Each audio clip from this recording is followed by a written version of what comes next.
जय हिंद दोस्तों, मैं महेंद्र शर्मा स्वागत करता हूं वन वर्ल्ड हिंदी में आपका। उम्मीद करता हूं आप खुश और स्वस्थ है। दोस्तों आइए दिखाते हैं पाक मीडिया की एक और लेटेस्ट डिबेट, क्योंकि अब हाल ही में जो पाकिस्तान के प्रधानमंत्री इमरान खान की कुर्सी गई है, उसके बाद से कहीं ना कहीं पाकिस्तान का एक बहुत ही बुरा हाल होने की स्थिति में है। क्योंकि कहीं ना कहीं इमरान खान पूरे देश में आग भड़का रहा है और पाकिस्तान को जलाने की कोशिश कर रहा है। क्योंकि लोगों में कभी ये इस्लाम के नाम पे अपना शगुफा छोड़ता है, तो कभी अमेरिका से दुश्मनी और अमेरिका के साथ किए जा रहे व्यवहार पे ये छोड़ रहा है। तो कहीं ना कहीं आज साजिद तरार ने बहुत ज़बरदस्त विश्लेषण करके बताया कि क्या पाकिस्तान में पंजाब प्रांत में जो इलेक्शन हुए थे उस इलेक्शन में भी क्या अमेरिका का हाथ था कि वो हार गया, या कहीं ना कहीं इमरान खान की कुर्सी गई है तो इमरान खान पूरे पाकिस्तान को अस्त व्यस्त आज करना चाहता है, क्योंकि अपनी कुर्सी जाते हुए वो सहन नहीं कर पा रहा है। तो दोस्तों देखिए डिबेट और कमेंट में अपनी प्रतिक्रिया जरूर दें। और लास्ट में आपसे रिक्वेस्ट करूंगा, अगर चैनल पे नए हैं तो चैनल को सबसे पहले सब्सक्राइब करें, लाइक शेयर कमेंट जरूर करें। दोस्तों जय हिंद, वंदे मातरम, भारत माता की जय। दोस्तों माय प्लेजर। सर, ये जलसा आप सब लोग इसका इंतजार कर रहे थे कि इमरान खान क्या कहते हैं, और बहुत बहुत इंपॉर्टेंट इसलिए था कि देखना चाह रहे थे कि क्या इमरान खान ने जो एक स्ट्रेटेजी बनाई है, जो हमने प्रोटेस्ट के दौरान होते देखा, वही सब कुछ होगा। आपने आज जो ये जलसा हुआ है, इस जलसे से आपने क्या कंक्लूजन निकाला है?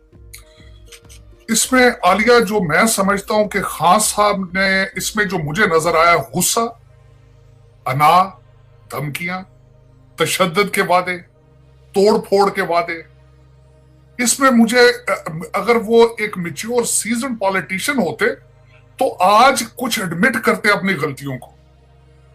आज वो लोगों को ये बताते मुझसे ये गलतियां हुई हैं, आगे मैं ये नहीं करूंगा। लेकिन आज अफसोस, उन्होंने कई दफा रेड लाइन क्रॉस की। रेड लाइन क्रॉस करने से मुराद ये है कि उन्होंने अपने एटॉमिक एसेट्स के बारे में बात की, जो कि उन्हें पब्लिक में इस तरह नहीं करनी चाहिए थी। बार बार अमेरिका को धमकियां देने की कोशिश की उन्होंने, ये भी ज्यादती की उन्होंने। और जो लफ्ज उन्होंने इस्तेमाल किया कि हम जबरदस्ती इलेक्शन कराएंगे, भाई how can you do that? जमहूरियत में जबरदस्ती नहीं होता भाई। जमहूरियत और सियासत में दंगा मुश्ती और तोड़ फोड़ और तशद्दुद की कोई गुंजाइश नहीं है। बार बार उन्होंने कहा कि मेरे साथ सड़कों पर निकलो पाकिस्तानियों। सड़कों पे, आपको पता है जब इस बात का कि पाकिस्तानी कौम अभी इस एक्सरसाइज में इतनी मैच्योर नहीं है, वो पूरा अमन एहतजाज करने की अभी तक उनमें रवायत नहीं है, बल्कि आपने खुद ही लीडरशिप ही गलत प्रोवाइड की है। आपका ईवान से इज्तिमाई इस्तीफे देना एक गैर जमहूरी अमल है। आपने बिल्कुल ऐसे किया है कि आखिरी बॉल पे कैच आउट हुए और आपने विकेटें उठा के भाग गया। आपको वजीर आजम ईवान ने बनाया था, पार्लिमान ने बनाया था, आपकी वहां मौजूदगी चाहिए थी। उसकी वजह यह है कि ये जमहूरियत का हुस्न है, जमहूरियत की एक्सरसाइज है। आप पहले, आपको आनर है इस चीज का, मैं समझता हूं खुश होना चाहिए था कि आप एक पॉलिटिकल एक्सरसाइज की वजह से वहां से निकाले गए हैं, लेकिन आपने ज्यादती की है। आपने पहले भी, आपके जो इक़दामात और आपके फैसले जमहूरी नहीं थे।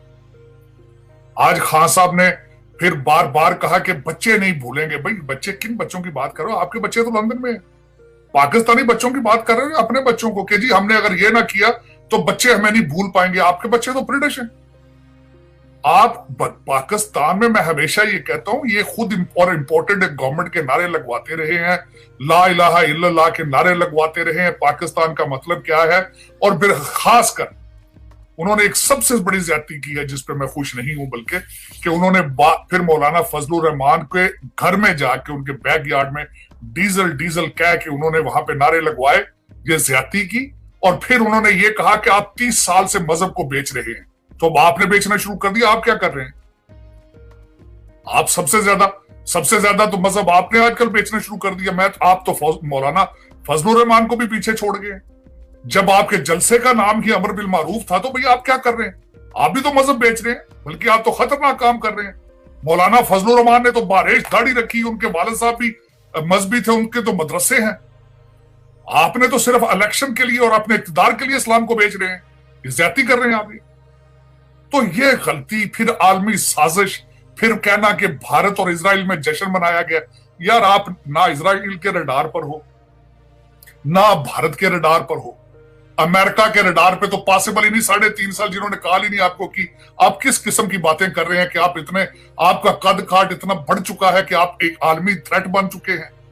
और जो मैं सबसे ज्यादा कंडेम करूंगा खतरनाक खान साहब का जो लफ्ज था कि मैं हुकूमत के अंदर इतना खतरनाक नहीं था, मैं इनको बताता रहा हूं, मैं सड़कों पे आऊंगा तो ज्यादा खतरनाक हो जाऊंगा। ये किसको धमकियां दी जा रही हैं? पाकिस्तान को, पाकिस्तान की सरकारी इमलाक को, किनको धमकियां दे रहे? एस्टेब्लिशमेंट के खिलाफ जंग की ये हालत। और आखिरी फिक्रा मैं उनका बिल्कुल नहीं भूलना चाहता, उन्होंने कहा कि जंग आए, जंग शुरू करें, हकीकी आजादी के लिए जंग। यार क्या बात है, कौन को किस क्यों मिसलीड कर रहे हो यार? और आपने बिल्कुल सही फरमाया कि पेशावर के अंदर इनका जलसा करना ये तो कामयाब होना ही था, क्योंकि इनका स्टार्ट ही वहीं से हुआ है, खैबर पख्तूनख्वा से। उसकी वजह ये है, और इन्होंने बिल्कुल ये किया। वहीं पे सब लोग, सबसे ज्यादा हमारे जो पख्तून भाई हैं, वो मजहबी कार्ड के पीछे ब्लैकमेल हो जाते हैं। जिस तरीके से पहले कुछ पार्टियां जिनका इंतखाबी निशान किताब है और उनको कहा जाता है कि कुरान पे मोहरें लगा रहे हो, उसी तरीके से खान साहब ने वहां खड़े होके ला इलाहा इल्लल्लाह का जो विरोध किया उन्होंने, तो बिल्कुल उन्होंने वही कार्ड इस्तेमाल किया और पख्तून इस पे जज्बाती हो जाते हैं। और खान साहब, मैं समझता हूं कि खान साहब जो अभी तक दो चीजें नहीं समझ सके कि सियासत क्या चीज है, जमहूरियत क्या चीज है, और जो कुछ भी कर रहे हैं ये ना सियासत के अंदर है ये चीजें, ना जमहूरियत के अंदर।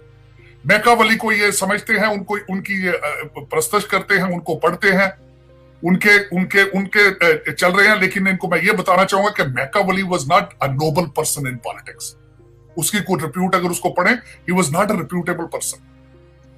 उन्हीं का ये कॉल था कि in politics there are no morals, there is no morality in it. तो अगर आप ये चाहते हैं कि मोरालिटी के बगैर आप तशद्दुद की तरफ ले जाएं बच्चों को लेकर, किसी के बच्चों को, अपने बच्चों को नहीं, किसी के बच्चों को, पाकिस्तानी बच्चों को आप नौज बिल्ला आप उनकी शहादतें दें, आप उनके खून की रैलियां करें अपने इक़्तिदार के लिए, तो आज ये पाकिस्तान को सोचना पड़ेगा हम कहां जा रहे हैं, ठीक हमारी डायरेक्शन क्या है। हमने एक सबसे बड़ी, आज खान साहब जो बाहर खड़े हैं एक पॉलिटिकल एक्सरसाइज की वजह से बाहर खड़े हैं। मैं अगले दिन एक जर्नलिस्ट की बात सुन रहा था, मैं हैरान था। वो कह रहे थे कि ये हमेशा ये कोड करते हैं। मैं ऑक्सफोर्ड में, मैं वेस्ट को बहुत अच्छे तरीके से जानता हूँ, ऑक्सफोर्ड को बड़े अच्छे से जानता हूँ, और मैं भारत के अंदर 27 आज तक वोट ऑफ नो कॉन्फिडेंस हुए, 27 दफा। और मैं यूके की बात करता हूं, लोग जब शाम के टाइम घर आते हैं तो उन्हें पता चलता है कि आज prime minister has been replaced, he has lost in vote of no confidence. जमहूरियत के अंदर और सियासत के अंदर तशद्दुद की कोई गुंजाइश नहीं है, और आज की उनकी सारी स्पीच वाज भरी हुई थी तशद्दुद के साथ, धमकियों के साथ। और जो एटॉमिक एसिड्स का उन्होंने जो बात की है, इनको पता होना चाहिए ये जो एटॉमिक एसिड्स है, they are not under the control of prime minister, they are not under the control of parliament और सारा कुछ। लेकिन आपने ये पूरी दुनिया को, आज आपकी तकरीर ट्रांसलेट हुई होगी और जो एम्बेसडर्स होंगे उन्होंने वही उसी तरह के मरासले भेजे होंगे जिस तरह का मरासला आप लेके फिर रहे हैं। उन एम्बेसडर्स ने लिखा होगा आज अपने कंट्रीज में वापस, उन्होंने केबल्स दी होगी आपके स्पीच के बारे में कि you are sending the message to them कि your assets are not safe. How dare you do that? ये मैं कहता हूं पाकिस्तान के साथ गद्दारी के मुतरादिफ है आप, क्योंकि आपकी एग्जिस्टेंस और दुनिया में उस रीजन में सिर्फ रिस्पेक्ट आपके एटॉमिक एसेट्स की वजह से, आपका सर्वाइवल अटैच है उसके साथ। और आज आपका एक्स प्राइम मिनिस्टर कह रहा है कि your assets are not safe. अगर आपके इदारों ने इसके खिलाफ एक्शन ना लिया तो आपका फ्यूचर जो है बड़ा गलत है, क्योंकि आज आपके जो एम्बेसडर बैठे इस्लामाबाद में, they are sending that virus cables and they will be taking very seriously. Exactly Sajid sahab, आपने बड़े इन डेप्थ एनालिसिस कर दिया जो कुछ उन्होंने कहा उसका।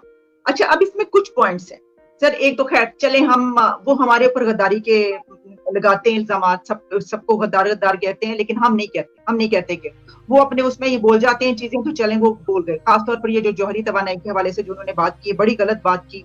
और जिन लोगों ने बनाया है जौहरी तवानाई का ये मंसूबा जो पाकिस्तान का है, पूरा प्रोग्राम, जिन्होंने प्रोग्राम ये किया, उन्हीं के बारे में कह रहे हैं कि उनके हाथों में ना दें। This is unbelievable. अच्छा सर, इसमें उन्होंने, खान साहब ने जो ये बात की, उन्होंने कहा कि मैं अदालत से पूछता हूं कि रात को अदालतें लगाई, आखिर मेरा क्या जुर्म था, मैंने तो कोई जुर्म नहीं तोड़ा। तो आपको लगता है कि वो डिनाइल मोड में है, क्योंकि उन्होंने तो आइन तोड़ा, और आइन तोड़ने के बाद ये कह रहे हैं कि मेरा क्या जुर्म था, रात को अदालत क्यों लगाई?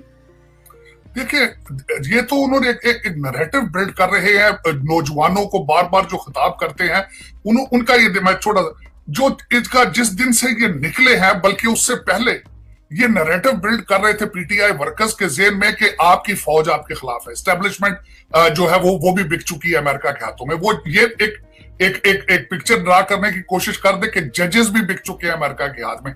आज बार बार उन्होंने जलसे में अमेरिका की गुलामी के नाम लिए, उन्होंने कहा कि अमेरिका साजिश है जिनकी वजह से मैं निकला हूं। मेरा मकसद है कि ये एक ऐसा गलत एक तासर दिया जा रहा है जो कहीं रुकने वाला नहीं है। मैं आगे फ्यूचर में बताना चाहता हूं, आलिया आगे फ्यूचर में जो कुछ भी होगा ये फौरन पकड़ के कह देंगे ये अमेरिका के हाथ ये भी बिक गया। अब मैं ये क्वेश्चन पूछना चाहूंगा, पीटीआई आपके आजाद कश्मीर के अंदर आपकी पीटीआई ही अपने प्राइम मिनिस्टर के खिलाफ इकरारनामा लेके आ रही है। पीटीआई टूट चुकी है आजाद कश्मीर में, आपका क्या ख्याल है वहां भी अमेरिका कर रहा है? पंजाब के अंदर आप इलेक्शन नहीं जीत रहे हैं, आपका कैंडिडेट वहां भी अमेरिका कर रहा है। लेकिन देखें कितने स्मार्ट हैं कि इन्होंने ऐसे चीजें बिल्ड कर दी हैं, इस्लाम, गद्दारी, अमेरिका के खिलाफ जंग, और हर इंसान जो इनका बंदा बात नहीं मान रहा वो मुसलमान भी नहीं है, वो गद्दार भी है और अमेरिका के हाथों बिक चुका है। और सबसे बड़ी डिवीजन जो आ चुकी है आलिया, जो खतरनाक हद तक जा चुकी, जिस तरीके से मैरियट के अंदर कल हुआ है, ये एक छोटा सा उसका एक टिप ऑफ द आइसबर्ग है। The country is divided big time, और उसको डिवाइड करने वाले खान साहब हैं, अपोजिशन नहीं है। क्योंकि अपोजिशन में जो पार्टियां बैठी हैं वो 30-40 साल से हैं। जब नवाज शरीफ बाहर गया था उन्होंने सड़कों पे आके अमलाक नहीं चलाई।